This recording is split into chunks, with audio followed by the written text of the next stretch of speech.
Tópico 2: Civilização e conflito. Observemos agora como a inveja, o homicídio, a poligamia e a desordem social marcaram a civilização humana desde o início. Subtópico 1: Caim e Abel. Os primeiros filhos de Adão dedicaram-se à subsistência básica da civilização humana, a agricultura e a pecuária.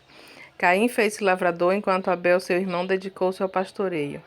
Sem ambas as atividades, a civilização torna-se inviável.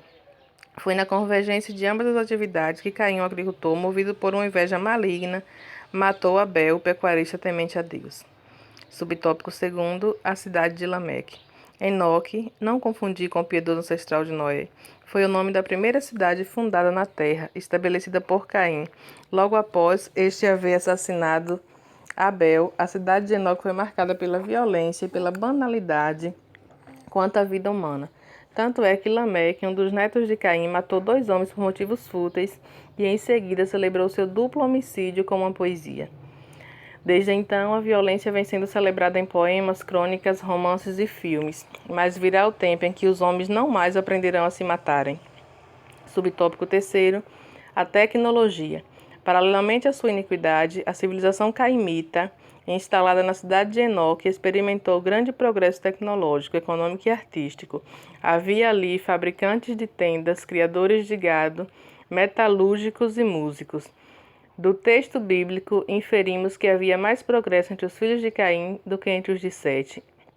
Por esse motivo, estes, seduzidos pela civilização daqueles, vieram afastar-se de Deus. A partir daí, a iniquidade alastrou-se de tal forma na terra que o Senhor Deus decretou o juízo de toda aquela civilização. Irmãos, para entendermos a civilização e o conflito,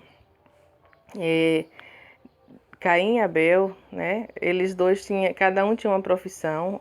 Um era agricultor, o outro pecuarista.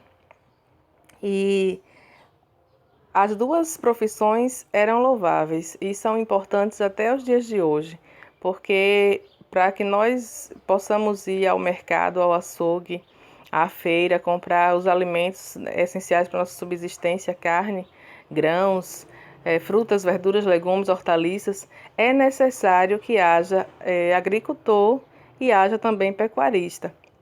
Não havia nada de errado com as profissões deles, mas Abel era temente a Deus e Caim não.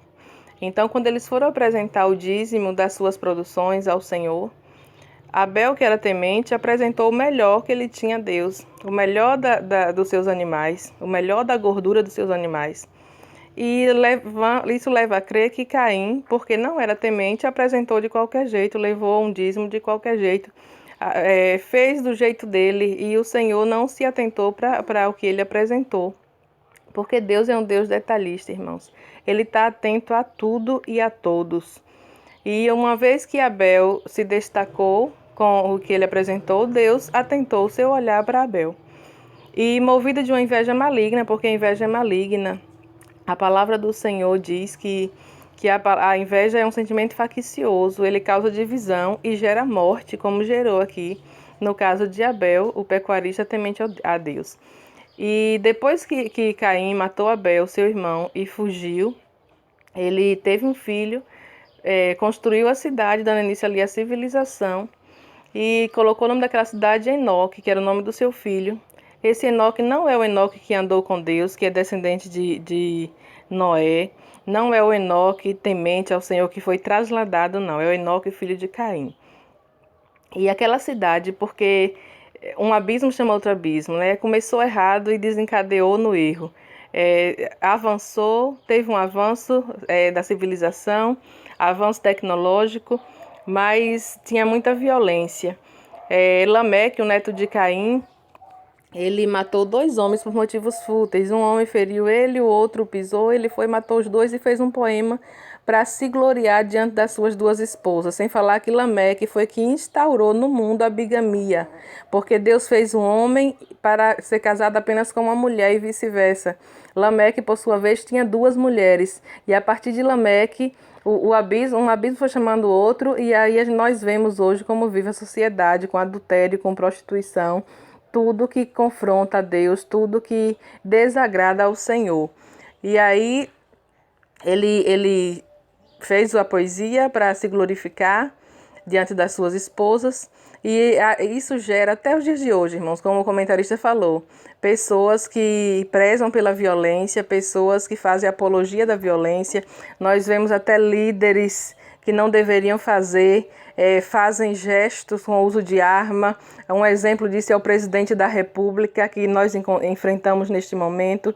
Igrejas que seguem, né, esses líderes, tem pessoas dentro da igreja fazendo também gestos de arma, fazendo apologia à arma de fogo, como se isso fosse normal, mas nós vemos que nós estamos caminhando para o fim.